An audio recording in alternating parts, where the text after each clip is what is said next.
Europe 1. Le journal de 7h sur Europe 1, Christophe Lamar. Bonjour Christophe. Bonjour Dimitri, bonjour à tous. Les prochains jours, les prochaines semaines diront si les hommes ont fait un petit pas ou un grand vers la paix. Après 3 ans de guerre et environ 1 million de morts et blessés, on est tout proche d'un cessez-le-feu en Ukraine. Bonjour Antoine Bienvaux. Bonjour Christophe, bonjour à tous. Accord conclu hier à Jeddah en Arabie Saoudite entre délégations américaines et ukrainiennes sur une trêve de 30 jours. Oui, un cessez-le-feu de 30 jours qui n'en est encore qu'au stade de la proposition puisque les Russes ne l'ont pas encore approuvé. La trêve conclue hier par les Américains et les Ukrainiens porte sur un arrêt des combats aériens, maritimes, mais aussi terrestres. La plupart de ces mesures étaient réclamées par Kiev et dans la foulée, les États-Unis ont aussi accepté de rétablir leur aide militaire sur le front.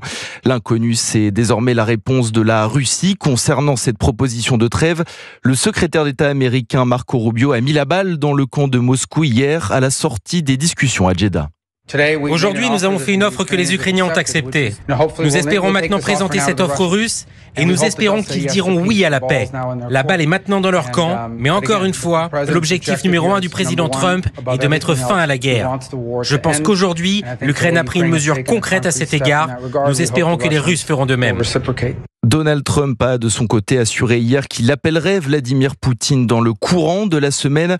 La Russie n'a pas encore clairement pris position, mais n'exclut pas des contacts avec les Américains dans les prochains jours, en sachant que le Kremlin s'est jusqu'ici toujours prononcé en faveur d'une paix longue et durable, en rejetant une trêve courte et temporaire comme proposé par Kiev et Washington. Les détails de cet accord en direct avec vous, Antoine Bienvaux. On vous retrouve, Antoine, dans le journal de 8h. Et parmi les nombreuses réactions, celle d'Emmanuel Macron hier soir. La balle est dans le camp de la Russie, dit le chef de l'État. Cela fait maintenant 120 jours, 4 longs mois qu'il est retenu prisonnier par le pouvoir algérien. L'avocat de Boualem Sansal passe à l'offensive. Ses amis, sa famille, ses proches sont de plus en plus inquiets. Ils sont prêts à tout pour obtenir la libération de l'écrivain franco-algérien de 75 ans, Boualem Sansal, détenu en Algérie, malade et privé de tout moyen de défense. Hier, à Paris, son avocat, maître François Imret, et son éditeur, Antoine Gallimard, ont décidé de passer à l'attaque, Wilfried de Villers. Oui, après avoir tenté sans succès la stratégie de l'apaisement, de la modération face au régime algérien, l'avocat de Boualem Sansal passe à l'attaque avec ses moyens très limités.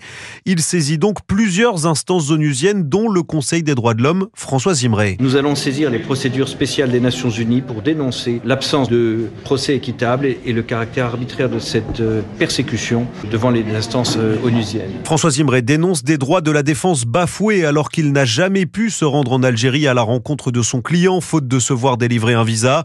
Boualem Sansal, dont il n'a d'ailleurs plus aucune nouvelle depuis 2 semaines. Il est innocent de ce dont on l'accuse. Je suis obligé de me rendre au constat qu'aujourd'hui, aucun accès n'est possible à Boualem Sansal, ni au dossier. Sa défense est impossible. Une incarcération dans un contexte diplomatique tendu entre Alger et Paris depuis la reconnaissance par la France du Sahara marocain. Aux dernières nouvelles, l'écrivain serait toujours détenu dans un hôpital d'Alger où il est normalement pris en charge pour un cancer. Wilfried de Villers, ce matin dans le Figaro, on apprend que le cas Boualem Sansal est suivi de près par les autorités françaises. Des négociations auraient lieu en coulisses entre Paris et Alger pour obtenir sa libération. Plusieurs options auraient déjà été proposées selon notre confrère. Le réquisitoire au procès de l'affaire Evaël. Le parquet réclame 18 mois avec sursis contre sa professeure de français. Une enseignante en position de toute puissance qui a jeté Evaël en pâture au collectif, a cinglé la procureure. La collégienne souffre aux douleurs de ses camarades et montrée du doigt par son enseignante selon l'accusation. Alexis de la Féchère au tribunal de Pontoise.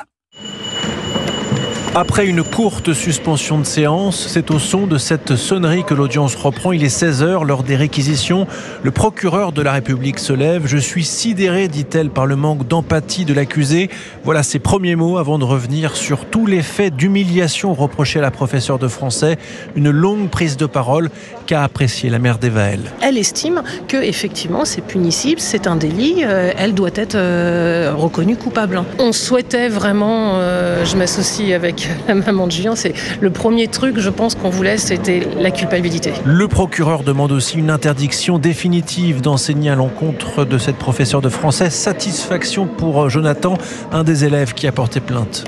Ça, je suis extrêmement content parce que ça fera en sorte qu'il n'y ait plus d'enfants comme moi, humiliés, rabaissés par cette enseignante. Et l'enseignante de français n'a cessé hier de son côté de nier les faits reprochés ou de les minimiser, parlant de maladresse, de second degré, mais jamais d'humiliation.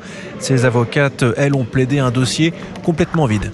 Jugement mis en délibéré au 10 avril, Alexis de la Fléchère au tribunal correctionnel de Pontoise. Les plus prévoyants ont déjà pris date depuis 6 heures ce matin. La SNCF met en vente ses billets pour les vacances d'été. Oui, enfin, les plus prévoyants, un billet exemple ce matin au 1er août, pour un voyage au 1er août, c'est 254 € pour un Paris-Bordeaux en deuxième classe, 364 € si vous voulez voyager en première. Aurélien Fleureau, pas de miracle à attendre. Si nous voulions payer moins cher, il fallait s'y prendre très très rapidement. Les bons plans, c'est pour maintenant. Grand week-end de départ, 14 juillet, 15 août.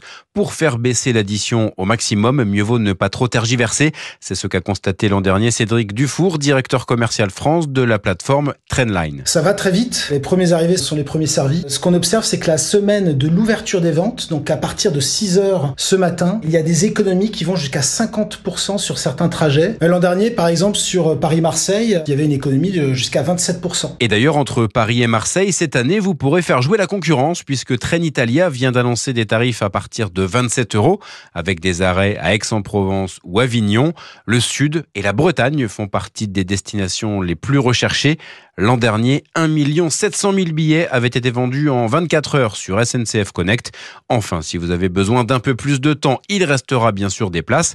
Mais sachez tout de même que la moitié des TGV affichent déjà complet 2 mois avant le début de l'été. Aurélien Fleureau du service économie d'Europe 1. Le football et le PSG qualifiés pour les quarts de finale de la Ligue des Champions. Victoire à Anfield au tir au but face à Liverpool. Il y avait 1-0 à la fin du temps réglementaire. Les Parisiens éliminent l'un des grands favoris de la compétition, Cyril de la Morinerie. Oui, hier soir, lors de la séance des tirs au but retransmise par Canal+, le Parisien Désiré Doué n'a pas tremblé face au gardien de Liverpool. Le Paris Saint-Germain élimine Liverpool. En tribune, les 3000 supporters parisiens sont fous de joie. L'entraîneur Luis Enrique se précipite pour embrasser tous ses joueurs, notamment Gianluigi Donnarumma. C'est le héros du match. Le gardien parisien, fautif au match aller, s'est rattrapé. Il a réalisé 2 arrêts lors de la séance des tirs au but. Le capitaine Marquinhos est aux anges. Ça montre la valeur de l'équipe. On a fait un grand match. On a vraiment mérité cette qualification sur les 2 confrontations. S'imposer ici avec une équipe une équipe très jeune. Je suis très heureux aujourd'hui. Cette qualification historique à Liverpool est de très bon augure pour la suite. En quart de finale de la Ligue des Champions, Paris affrontera le vainqueur du match Aston Villa-Bruges. Le club de la capitale qui recevra Marseille dimanche est bien parti pour réaliser une saison de rêve. Cyril de la Morinerie, un match que vous avez pu suivre bien sûr hier soir sur Canal+, diffuseur de la Ligue des Champions. Merci Christophe Lamar, c'était votre journal. Il est 7h08 sur Europe 1, à suivre l'édito éco. On va parler ce matin du télétravail. Les salariés adorent, les patrons aimeraient bien en finir une bonne fois pour toutes. Était-ce une mode qui finira par passer? On verra ça avec Olivier Babot dans 10 minutes. Et puis dans un instant, Dimitri Pavlenko, l'invité d'Europe 1 matin.